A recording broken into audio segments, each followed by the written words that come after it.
السلام علیکم ورحمۃ اللہ وبرکاتہ۔ بسم اللہ الرحمن الرحیم۔ بنی اسرائیل کی قوم۔ بنی اسرائیل کا لفظ قرآن کریم میں تقریباً 40 مرتبہ آیا ہے۔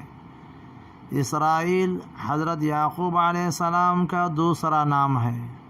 ان کے 12 فرزندوں سے جو نسل چلی انہیں بنی اسرائیل کہا جاتا ہے۔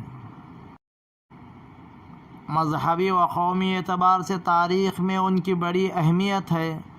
تقریباً 2000 سال تک ان کے اندر انبیاء و مرسلین پیدا ہوتے رہے اور دنیاوی ترقیاں بھی انہی صدیوں تک حاصل رہی۔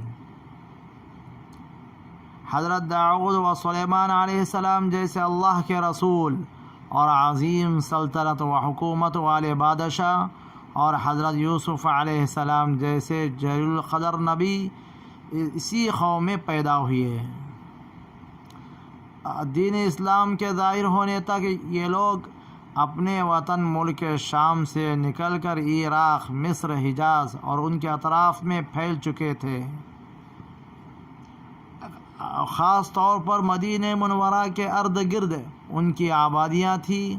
یہ لوگ بڑے مالدار اور تجارت میں ماہر سمجھے جاتے تھے۔ اللہ تعالیٰ نے قرآن کریم میں بار بار ان پر اپنے خصوصی انعامات کا تذکرہ فرمایا ہے، ساتھ ہی ان کی بدعمالی، مسلمانوں اور اللہ کے پیغمبروں کے ساتھ ان کی بدسلوکی اور دوسری بہت سی خرابیوں کا ذکر کیا ہے، اور انہیں اپنی حالات درست کرنے کا حکم دیا ہے۔